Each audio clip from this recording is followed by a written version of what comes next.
The topic of females or women in esports is one which, as seen by the furore over the recent fairly disingenuous and factually inaccurate BBC article about women in esports, it's a topic that raises a lot of contention and has a lot of people discussing things. And one of the big problems with it being painted in such broad strokes is it's a very nuanced topic, and most crucially, one that actually not a lot is known about. Like, we don't really know the reasons for why things happen, what the causes are, how they could become different, or even necessarily on certain biological or sociological levels, what's really going on here. It hasn't been studied, hasn't been explored much, and people in general have fairly simplistic, reductionist arguments or explanations for why it is that in general, women, females, have a poor record in esports. So we're not just talking about gaming here. We're not talking about women playing games, which is one of the big problems with how the issue is always brought up, that people will talk about, well, there are actually just as many women play games as men. And what they don't tend to mention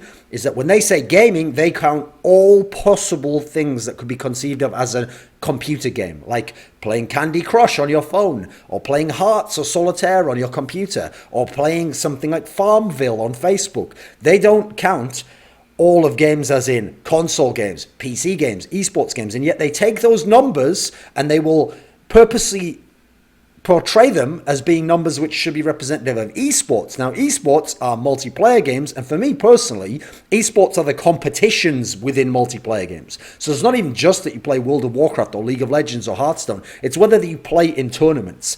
And in general, when I look at esports, I'm only following the top tier. I'm following the best in the world, say the top 100 players, the top 50 teams in a game, the big tournaments, the big prize money, the world championships, the majors, the tier 1, the tier 2 events. This is esports to me. So when I hear people talking about women in gaming, but then conflating that with women in esports who are actively trying to compete and either be very good or be professional and earn a living, this is one of the areas already where you can see that these simplistic broad strokes are not going to apply, and they're not going to be good enough, and they're not going to tell you anything really. It's just going to be a bunch of ideologues spitting rhetoric, which are just assertions far from proven, far from in any way connected to reality, and oftentimes without the individual in question having a lot of experience or knowledge about what goes on in the scene and the way things currently are set up, and what the psychology behind how they were set up that way was. So as I referenced, the record for women in esports, what I'm calling esports, is very poor actually. I mean, there's very few women have ever even come close to the professional level, like the very good level where you're competing in tournaments and going to big lands for the male tournaments. Now, remember, there is no such thing as a male tournament. I'm saying that to differentiate it from a female-only tournament. There is no such thing as a male tournament. To my knowledge, women are allowed to compete in basically all male tournaments, all tournaments in the world. Women can actually compete in tournaments that we see anyway, CPL, ESWC, ESL, IEM, E-League. It's just that actually women are the only ones who get tournaments that only they can compete in. They have female-only tournaments and exhibition tournaments and show matches that they can only compete in. So actually women have access to more prize money in theory than men do. So the only discrimination in terms of how tournaments are set up is actually against men. Men can't compete in the women's-only tournaments, in the female tournaments, and win that prize money. A woman could win all that and compete in every male tournament, and if good enough and in a team good enough, could win all the prize money in the world and could actually have access to more prize money. But in these tournaments, which are not just female-only tournaments, women have very rarely ever gotten even close to the pro level. There are notable exceptions, like Hafu, who won a big tournament, well, not a big tournament, but a decently sized tournament in World of Warcraft Arena, 3v3, and has done decently in Hearthstone. In CSGO, though, notably, teams of female players have done particularly poor, and there have never been CSGO pros who were beyond occasions where the scene was very diluted and towards the death knell of 1.6, where some players, at least one or two female pros, could play an invite division of online play in ESEA, the top North American division. But we're never going to lands and placing highly at big international lands with all the top teams there. And the actual female-only teams have tried to compete in male tournaments. I mean, Team Secret is one of the best. They have been smashed in online play and online qualifiers for big tournaments, and anytime they've attempted to go to a LAN, that was men as well involved. CLG Red at times has been the best female team. They also have suffered even in online play against men and have not reached the top level of online play in that particular respect playing together. Now, part of the problem is that for me, the issue of how many women play games and how many women play esports games and then how many women are playing to be pros and how they're doing are actually not directly connected. Like, it's not simply that you can scale the numbers. And if you get enough women playing games, then we know that if the same amount of women playing games, that we'll get the same amount of women in esports, and then we'll get the same amount of women as pros in esports as we have men in esports, as we have men play esports games, as we have men play games. I don't think the numbers are scalable, because one of the things I've noticed is it's actually a provable fact that the women who are in the esports side competing at a pro level with salaries and in competitions or trying to compete in male competitions are not practicing the same way. Some of them do not appear to have the same drive, and some of them do not want to give up the world of the female-only tournaments to try and be pros. So even if you scaled it up, there is still nothing to say that these women in gaming, these new ones that we would create somehow or that would come into the game, would actually then go on to the same levels of success or any notable success as men. That assertion has yet to be proven, if that's what people suggest by using statistics, especially when they're using them in a disingenuous or dishonest manner.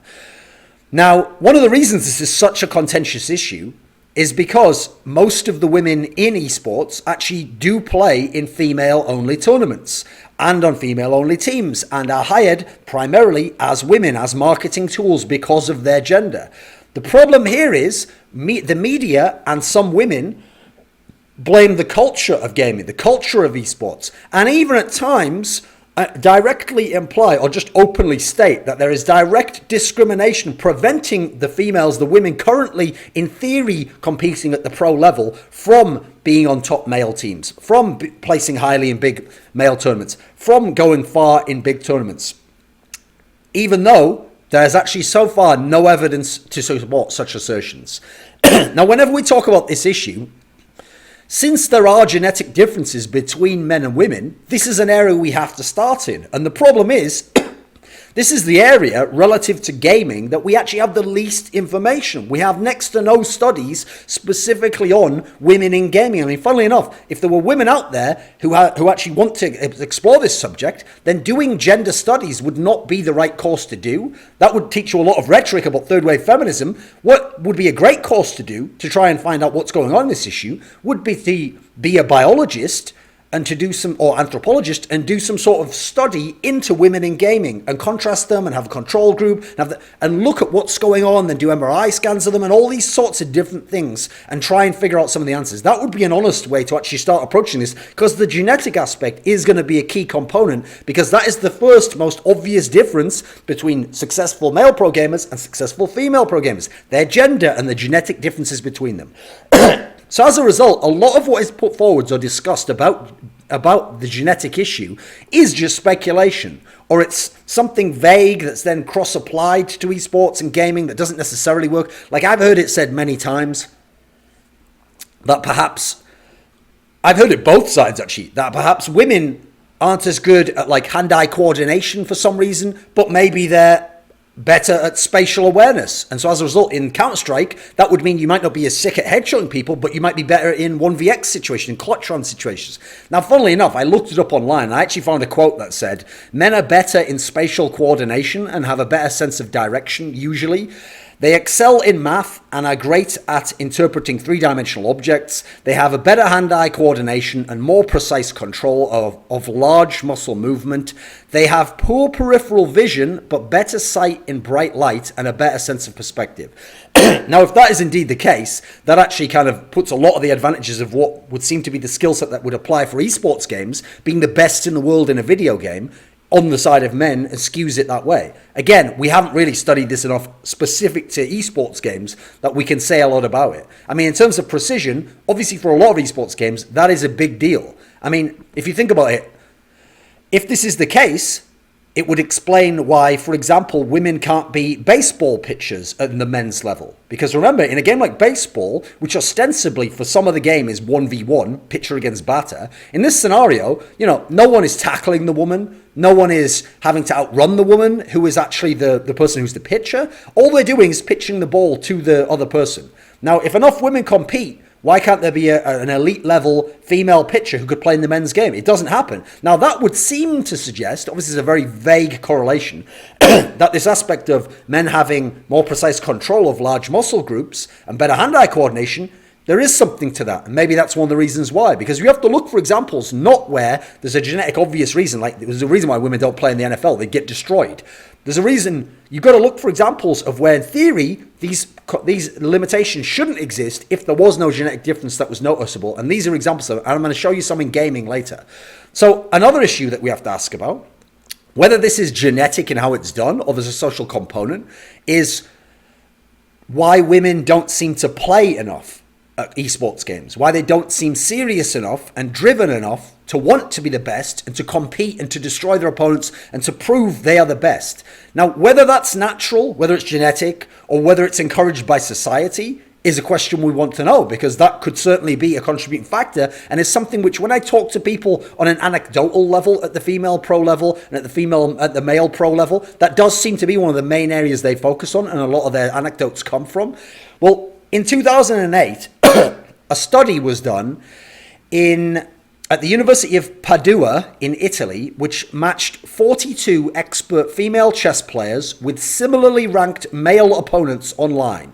And it said, when the women weren't told the gender of their opponent, as in they didn't know if they were playing a man or a woman or who they were playing, or they were told that they were playing against another woman, so specifically that they either didn't know it was a man or were actually lied to and told they were playing a woman when they were playing a man at all times, they just couldn't have known, they actually performed as expected. When they were told their opponent was male, remember their opponent was male in all these scenarios, they played dramatically worse, which could partially explain why girls were quick to quit. Now that would suggest, first of all, either a societal pressure, or maybe there is something in women, we can't really know this, and this is why it needs to be studied. That means they don't have the same competitive drive. They don't want necessarily to beat out people when they know it's a man. That's for some reason having an impact upon them. Now, an interesting aspect is, again, if we look for an area where physical components shouldn't be as big a deal, the obvious one that has an analogy to aspects of esports, which, by the way, obviously esports do have a physical component, hand-eye coordination can be big, precision control, but some aspects of esports, if you're very intelligent and you have a very good mind for the game, you can get to the top level without having phenomenal aim. So a good analogy, a good analog would be chess, because in this, again, it's just of the mind in this game. So if the mind is similar and the mind can perform in a similar manner and be modeled the same way for women as men, they should be able to be as successful in chess as men are. So why are so few chess champions women? Well, interestingly, first and foremost, chess has its own issue where it has a women's world championship. They have segregated and discriminated against men in that respect by having a women's championship. Now, there was a woman who, in theory, was a very good chess player. Her name was Judith Polgar, and she was a Hungarian chess master born in 1976. And here's the information I have. She is generally considered the strongest female chess player in history. In 1991, she achieved the title of Grand Master at only 15 years old. And at the time was the youngest to have done so, actually breaking the record of Bobby Fischer. So she was the youngest person ever to become a Grand Master. She is still the youngest player ever to break into the FIDE, the FIDE Top 100 Players rating list, being ranked 55th in January 1989 at the age of 12. She's the only woman to qualify for a World Championship tournament, having done so in 2005, and she is the first and today only woman to have passed the 2,700 ELO rating barrier, which is how they rank players, reaching a career peak of 2735 and a peak world ranking of number 8, both achieved in 2005.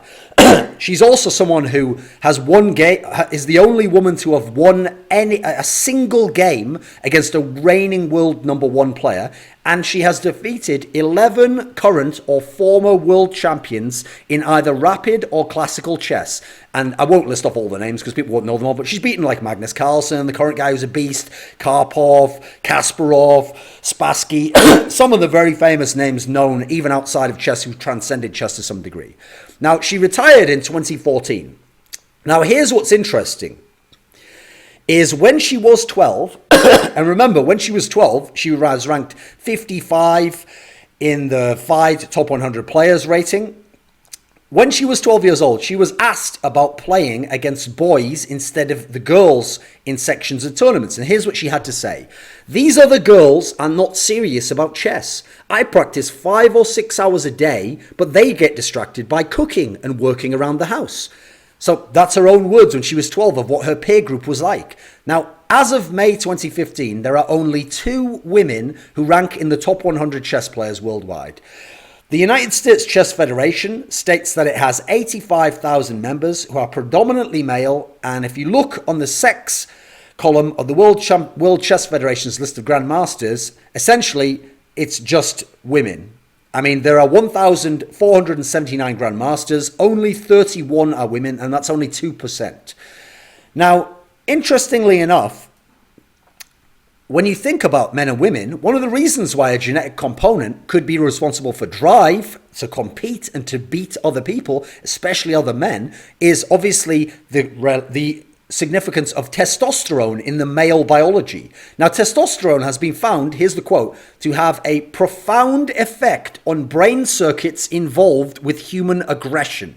This is why, in general, it's not just societal. Men appear to be more aggressive, to be more driven, to battle each other. Even if you look at men who, when they're talking and arguing, you see how the aggression is present there. It's not just even a physical thing in that particular sense. Now, the problem with bringing up even the chess issue is what you're going to find in esports, which is that when you bring any possible difference up between the genders, people will get offended and they will shut down rational discourse. So a man called Nigel Short, who was a professional player at chess, actually had some statements he made about the lack of women competing in chess when he was 49 years old. He said, "Why should they function in the same way? I don't have the slightest problem in acknowledging that my wife possesses a much higher degree of emotional intelligence than I do.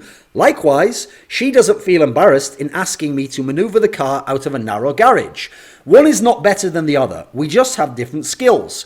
It would be wonderful to see more girls playing chess and at a higher level, but rather than fretting about inequality, perhaps we should just gracefully accept it is a fact." Now, what's interesting about that is, that would sound fairly innocuous if you haven't been introduced to social justice warriors and the sort of insane Orwellian world we live in now, where if you just say something that people don't like, they act as though you've said a lie and that you're going against facts, and they will actually have you essentially hold over the coals and essentially assassinate your character. Now, this guy was absolutely, people went in on this guy all over the place. What's great is a woman who got mad at him in explaining so actually seemed to me to present one of the reasons as to why women probably aren't successful. So she thought she was arguing against him. She said, Atkins said her experience as both a chess player and now a teacher had given her insight into the reasons why such a gender gap remains in chess.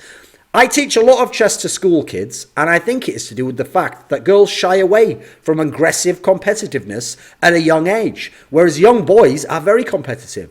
I think that is the main reason why girls don't get into it as much when they are young, and so don't get to the competition level. Now, what's bizarre about that is that she is actually outlining there either a possible genetic reason, because, I mean, they're very young at that point in time. Society really hasn't necessarily had time with them at that young an age to tell them, like, oh, don't play chess, like, it's not for you or anything. I mean, that doesn't really seem reasonable. But even if it was societal, in this scenario, these girls do not want to play as much. This is their choice. They choose not to do so. I mean, if we allow the concept of free will, why would we then try to force them to do it if there's not something they want? Whereas the boys are naturally very competitive, apparently. So now we get into societal and social pressures. And the notion is that they stop women being allowed into teams. Now, that's a problem. It's one thing if they say society means that women in general don't tend to gravitate. That's one thing, because that's society. It's not about esports specifically. But the implication in some of these articles, such as the BBC one, is that there's direct discrimination. These women are good enough or would be good enough, and that they're not allowed into male teams. Now, here's an area where we can isolate an aspect where there couldn't be any social pressure and show that this is provably not been that it has not been proven as an assertion or even in any vague way backed up at all, which is, I can think of 2 examples where women could play and based on their own skill level show that they're at a pro level before playing in pro teams where they could be blocked in theory if this existed, this discrimination, this patriarchal instinct. So those would be, in CSGO, we have FPL, the Face It Pro League, and in League of Legends, we have solo queue. Now, the reason I bring these 2 examples up is, let's go with the CSGO one first. In Face It Pro League, if you are skilled enough, sure, when you talk on the mic, men will know you are a woman, but in theory, you are playing with different male pros all the time. Or people just at the pro level. So as a result, even if one or two didn't like you or someone was biased against you, as long as your skill level was good enough, you could get into FPL and then you could just play there. And sure, you might not be on a pro team, or someone might not want you on a pro team. Who knows about that? But you could show off that your raw skill was good enough. Now, I actually went out there and I asked other pro players, are there women who are getting into FPL? Is this the case? No, they said it's not the case. That's just not happening. There's very rarely been anyone who was even close. And in general, they're not even going for it as a massive goal. It's not like something they're driven for and they're practicing for. It's just not happening. Now in solo queue, here's another one. Because in solo queue, particularly in League of Legends, they do not have voice chat.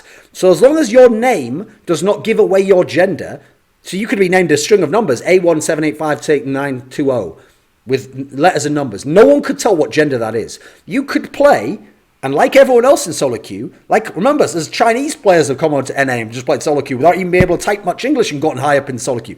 If you were good enough just in terms of the raw game, you could get into Challenger in solo queue without revealing that you were a woman, just on the basis of your own skill level, and therefore start to make a case or your claim that you're good enough to be playing on a pro level, or that you actually are being discriminated against. Now, this is not the case. Now, first and foremost, in the League of Legends example, it has barely ever happened that women have made it into Challenger in solo queue. There is actually, in nearly all instances of women making it into Challenger in solo queue, there has been fairly compelling circumstantial evidence that they might have been boosted there by men. Now, when I say that, I mean that it is amazing how many of the women who have made it in a Challenger or the high Masters, high Diamond in League of Legends have at the same time been dating men who are better than them or at that level in League of Legends. Now, that doesn't mean they all did it, but certainly that's something you have to consider, bearing in mind most of the men making it there, in fact 99.9999999% recurring, have not had a woman who could have even possibly boosted them to a higher level than they currently were at. So that in itself is problematic when we're trying to do this. That's why you have to study things in a scientific manner. You can't just go off anecdotal evidence. Now, interestingly enough, in League of Legends, it would obviously be the case that a woman could just get that high just on her own skill. In CSGO, if a woman was actually good enough and she was being denied entry to FPL by the pros voting that she shouldn't be allowed in, that would be a shitstorm if she came out with that publicly. That would be a massive backlash against the teams and against the players. Their teams would get on them. Their sponsors would get on them. So actually, you can't even just say, well, the men are just keeping them out of FPL. Doesn't work. And the reason why it's very suspicious to me that no women are getting this high is because actually it is a lot easier for women who are good at games in any sense to get coaching from elite level pro players because they are girls. A lot of the men, even who don't necessarily want to date them, want to be friends with girls. There are literally men, obviously, who would like to date them and would like to pursue them in that way. And as a result, it has been seen that it's a lot easier for these women to get simple coaching, etc. And yet, they remain so far behind in even the best cases. So with basically coaching from world-class level players, not just even challenger or just basic pro level, world-class players are coaching these girls. And some of them are not able to get this, well, none of them basically are able to get this high. So saying that society has forced or shaped women into not wanting to play or compete, I mean, we'll have to get to that later. But the evidence at the moment shows that women themselves either aren't attempting to compete or simply cannot right now on a factual, evidence-based level. Now, there certainly could be a genius female player, either with the skills, physically, amazing hand-eye coordination, amazing precision, amazing aim, or just the mind to have a very unique way of playing the game. Maybe that could come along and she could be an exception. I mean, we saw there's the Judith Polgar example in chess. Maybe a woman like this could come along. If she did, she could spend all of her time trying to play with men. And by the way, if she succeeded, I think would be marketed very well and welcomed by teams and organizations, certainly. And if she was good enough, eventually there would be teams that would want her, even men who you might think would be sexist. Don't know why you would portray all men as that. But in as much as if she was better than some of the other players they could play with, then the competition to want to win would make someone take a chance on her and want to play with her. But as far as we can tell, this does not exist right now. And where are those sorts of girls? Even if they did exist, we have no proof they do. And I would suspect, even if they were to, that actually the increased success that a woman who is not as good as a man at a pro level can have by streaming and getting viewers who are male, this is a benefit that women have, would mean that actually she would probably make more money and have a much easier, stressless life, not because of harassment, just because not the stress of having to compete and play to win your prize money and get your salary. She would have a much easier life probably streaming. So even if this woman did exist, she probably would have been sidetracked into just being a good player who plays and streams and makes her money that way. Now, when people say, oh, but the problem is it's not fair, there's too few girls playing. That's because in general, girls do not like esports games as much as men. This is the fact at the moment. The evidence all points to this right now. Girl gamers seem to be totally in denial of this. Like, they purposely, and what's funny is they'll cite stats when they're very general, like there's 51% of women in gaming, but then when you ask them about stats of girls and how good they are at games based on the ranks and all the actual metrics that we have, then suddenly they don't want to know about wide stats. They want to go with outliers. But you say girls aren't as good as men in gaming, but there's this one girl who would beat most of the people watching this video. So what? What's the relevance of that when we're talking about generalities of all the gender and how they're competing in the game? So a lot of girl gamers even are in denial of the fact that a lot of girls do not like games. I mean, a lot of the pro gamers who are pros, as in salaried and playing in female-only tournaments, winning, who are girl gamers, themselves don't seem to like the game as much, don't want to play as much, aren't as driven, and yet they're in denial of it themselves, and that's why they put it all onto everyone else. Oh, it's you guys being sexist against me, or I've never been accepted by the male community, all these sorts of things. Now, the stats of girl gamers, as I said, are always used disingenuously by feminists. Like, who cares if there are women who play Second Life, Hearts, Mario, old Nintendo games when they were a kid with their dad? That is irrelevant to the discussion of females getting to a professional level, as in world-class competitive level in esports games. That has nothing to do with it and should never be brought up. There's also another aspect that I want to bring up as a counterpoint to the women's argument, because the women's argument essentially goes that either men aren't accepting them and that's why there aren't as many women, or society told women not to play games and it's not manly, therefore they don't play. They always ignore the genetic component. It can't be the genetic one that, for some reason women don't have testosterone and don't have the same aggressive tendencies to want to compete and dominate others. Can't be that, despite the fact nature has a fairly compelling circumstantial suggestion that might be the case. But they always say the numbers one, like, but you can't scale the numbers up. There's too few girls play, so we can't really know how many could be good if more play. That's why their emphasis is always on, we have to get profile for women in gaming up. We have to get more girls playing games. We have to get more girls in esports, because they think it's just increasing the numbers will make it happen. Here's my counterpoint to that. So there have been a number of male to female transgender women where they were born a man and they've decided, like, this isn't my right gender, I don't feel correct in this body, I want to become the female, I want to become a woman, and they've taken hormones, they've had surgery, whatever, and they're now male to female transgender women. There have been a number of these individuals who have been successful above and beyond the level of even the best female pro gamers in esports history, especially in the very difficult games like StarCraft and Counter-Strike and League of Legends, as opposed to something like Hearthstone, which is just playing cards, using your brain and having an RNG element, a random number generator element. So there have been three that I would note, two that were particularly notable. First of all, there is Scarlet in StarCraft 2, someone who won WCS North America. Someone who was able to place very highly, who was able to win hundreds of thousands of dollars, who was able to actually play against world-class Koreans and get upset wins and big wins, beat Dong Regu as far as I remember, had some deep placings in tournaments. There we go. There's one who is miles ahead of any woman in the history of esports. Another one would be Ramelia, also known as Maria, in League of Legends, who played in the LCS level. She played for Renegades. She got into LCS by playing in Misfits, which became Renegades. This is someone who played at, in theory, the top pro level. She also did it in LCS. No woman's ever made it into LCS legitimately as a player on her own right, as a starter. There was a player on a lower level called Puck in StarCraft 2, who was a top NA player, who had some decent performances online, didn't have a whole lot of LAN finishes, but certainly was in the top 10, top 20 NA players at a certain point in time in StarCraft 2. So here's the problem that the male to female transgender argument brings up. It goes like this. There's an even smaller sample size of male to female transgender people trying to be professionals, first of all, playing esports games, and trying to compete in esports games than there are women. Significantly less male to female transgender trying to do it than there even are women at the moment in gaming.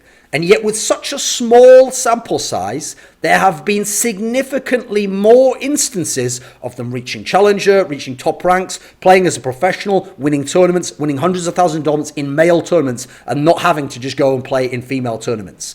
Now, part of the reason, and by the way, as a side topic, if it was just the gaming community that discriminates against them, why would these people not face discrimination? You think that a male to female transgender person doesn't face more obvious discrimination when someone knows who they are than someone who's a woman? I mean, for a start off, some men who are interacting with a woman might be nice to her because they might like her before being a woman, because they might be attracted to her. These aspects do not exist to the same degree with the male to female transgender person. That's why in theory they will get more abuse, they will have more discrimination, more people who are like, I don't know if I want that person around. And yet with more discrimination and abuse relative to how many there are, and less numbers overall, they have accomplished far more and been much better as players on all metrics in the male scene. And remember, there's no male scene, it's just the scene. That's part. As soon as you start talking like that, I guess they've won, right? The third wave feminists. So the part of the reason why this is never brought up as a counterpoint, and why I'm probably the first person to mention it as a reason to suggest that there is an issue with the women aspect there, is because as soon as you even bring this up, people will say, but they are women. Oh, they are females. Now, we're not talking about how they're classified, how we treat them, how we address them, what pronouns we use for them. They're talking about this somehow goes against the biological argument, or this somehow goes against the societal aspect.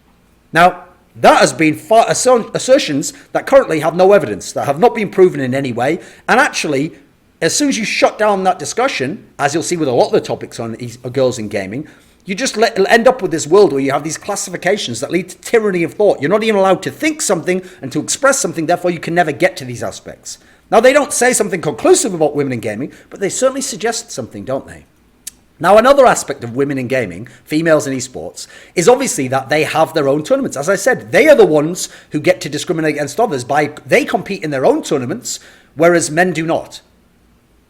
Now, imagine tournaments that came along and people being sponsored just because they're black, because there are not many black players in esports at the top level. Imagine tournaments where they were like imagine, right, that an organization, a sponsor was like, you know what, with this particular crowd, like for example, with some console games, there's a lot of people who live in inner cities and a lot of the hip hop type crowd, that cult subculture, who are into fighting games, who are into certain console games. So I'm going to specifically hire someone just because they're black, primarily because of their race, to market to those people. I'm going to pay them a salary, even though as a player, this particular individual is not as good as a white male who plays the same game. And I'm going to market them in that way. And I'm going to have tournaments, in fact, that are just for black men. And I'm going to say, black men discriminating. This is what's going on with women's gaming. And yet because we accept women's tournaments, people don't think of it as some discrimination in that particular sense, or as anything strange. Now, here's what's funny about women having their own tournaments. Like many people, naively, in the early days, when I didn't know much about the industry, I also used to think, this is fucked up. Why isn't that money from the women's tournament just going into the overall real tournaments, which aren't male tournaments? Everyone competes for it, and the best players get to win the money. Because again, esports is about competition. It's not about diversity and inclusiveness. No, it's not about including everyone. It's about just finding the best players and having them compete. That's society that's about including everyone. Esports is very much not about including everyone. We don't include shit players, for example. Men who are white males who can't compete in the game. We don't go, we've got to include you in the pro scene and have some of your own teams. No, because they're not good enough. Therefore, they're naturally filtered out, because this is about competition. They're about putting on the show with the best players. So, as a result, I used to naively think, like many people, they should take that money away. What a waste of money. But what I've learned about the esports industry, and this is why I never get bothered by female-only tournaments, is that budget is used specifically because they are women, to market them. And that budget comes to hold their tournament to be its own spectacle. And if that budget was not used for the women's tournament, it would not be added to the male tournament. In fact, it would not be used for esports. The budget would be used elsewhere in a different area, perhaps not even in gaming by that company. So as a result, it does not impinge upon or impact male budgets. And like I say, you can't just relocate the money from one to the other. So now that you know that, don't complain about female-owned tournaments on the basis that they exist. They should be allowed to exist. It's fine, and it is better for esports in terms of some more people. They happen to only be women and discriminate against men, but some more people are getting to play tournaments on stages, in front of live audiences, and win money. I think in some senses, that is good. I don't see many negatives to it overall. Now, there are negatives in terms of maybe the impact it has upon women and the fact that some of them aren't being forced to compete in the male scene as much. So, one of the other reasons why there are so many female tournaments is because so many women want to compete in them. Because when they compete in male leagues, they get wrecked. So they either have to not ever go to LANs or only go to small LANs like an Northern Arena type scenario, or they will just be ended up playing online leagues and online qualifiers. They will fail to qualify and they won't be at any of these LANs. They will just not get there. Like Echo Fox, the male team, played a lot of online qualifiers, failed all of them except the E-League Season 2. So that's why you only saw them play in like 5 LANs over the time they had that lineup over like a 5 or 6 month span. It's not that they didn't want to play in more tournaments. They did. They couldn't qualify for them. So the same thing would happen to women. These women would never be going to LANs, or would maybe get into the odd LAN, or maybe only get into a LAN which invited them. So which would they rather do? Play in female tournaments to win money, have attention, have people watching them, compete against other people on their level, go to big tournaments, be sponsored? Or would they rather just play as if gender were no issue and never be as good? Now, they've made their choice. They'd rather do that one. It's hardly rocket science as to which they'll pick. I mean, there's even a financial incentive as well as a societal incentive of being famous and having celebrity that suggests that they should go for the female-only tournament. Likewise, for their salaries. Their salaries are marketing. It's all about marketing. It's not that they're the best players and you must secure them to get exposure in these tournaments. No, you want exposure in female-only tournaments, but it's all about marketing at the end of the day. So my only issue is the notion that people suggest that because they play in female tournaments, that's why they don't play in male tournaments. No. The best female teams do try and compete in male tournaments. They do try and qualify. They do try and play online leagues. They just simply aren't good enough. They're doing both. You just don't see them at the male tournaments, and therefore you don't think they exist because they're a million miles back in the online open qualifier and don't make it. They're in some online league, but they're not in the top divisions. They go to the small LAN and they don't even place well there. So as a result, it's not the case that they're doing one or the other. They're doing both. It's just there's only one that gives them success. And guess what? If that's the only one that gives them success, go for it. Have success. But then don't complain that you couldn't do the other because you simply weren't good enough. So this entire discussion is ridiculous, actually, if you think about all the things I've summed up.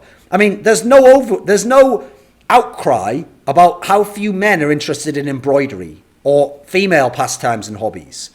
There's no discussion of why women aren't interested in becoming coal miners or doing primarily male professions, including ones that are primarily based around upper body strength. There's not really any discussion about it in this society, right? And many articles written or women saying how horrible it is. So what happens is we've got this creepy desire for some women and some men as well to want to change other women's behavior from what the free will of those women is determined to want to do, and how much they want to do a certain hobby, and how much they then want to invest in a certain hobby, how much they enjoy a certain hobby, and whether they're willing to go pro and trying to be pro in a certain hobby. That's what people are trying to do. Some creepy desire to change other people's behavior. That's sinister, that's fascist, that's tyrannical to me.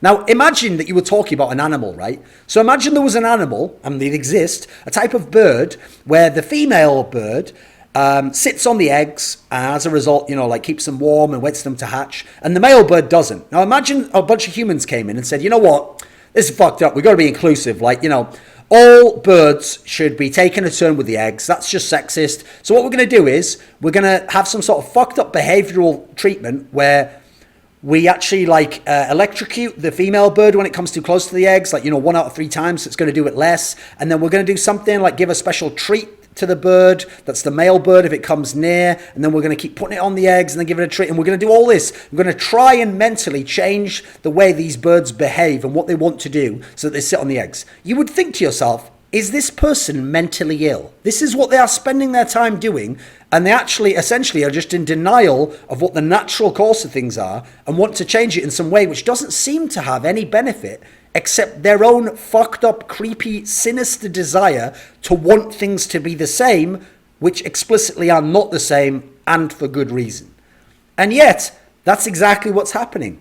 If women wanted to play games and women were en masse playing and they were trying to play as a pros and some of them were good enough and they were being discriminated against, I would absolutely be making this video like, isn't it a disgrace the way men have this certain way of thinking about them and they're keeping them out? Now, that is not the case. I've looked all around the industry. I've been around the industry for 15 years. I've watched lots of females play in esports. It is probably not the case that they're as good or they're trying to do it as much or that, as far as we can tell, they have any compelling reasons that they would be as good as pros. And yet people, women in large amounts, are trying to socially engineer women into playing. That is sinister. I allow women free will to do what they choose to do.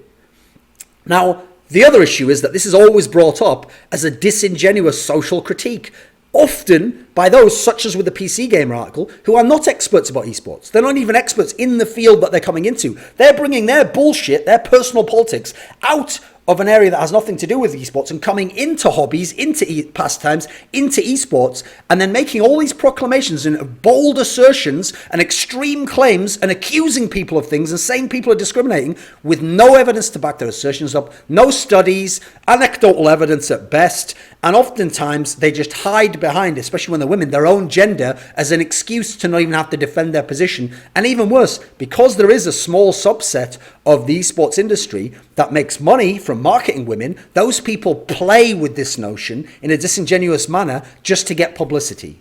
So my biggest problem with the whole women in gaming topic is it's not an issue that concerns me. I'm not concerned when there are men who aren't good enough from certain countries to make it into esports. If they're not good enough, I don't care. I'm watching esports to watch the best competitors of any gender play. I don't think of race or gender when I'm thinking of esports games. I just think, who are the best players?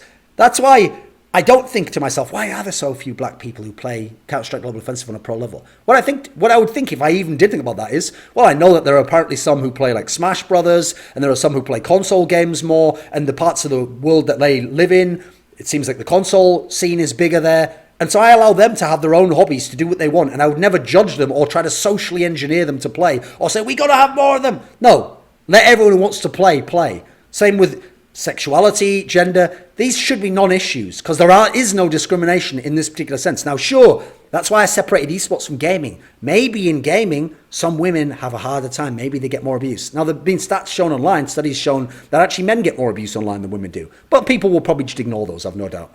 Now, I don't know one way or the other on it, but one thing I certainly wouldn't do is suggest that there's discrimination against female pro gamers.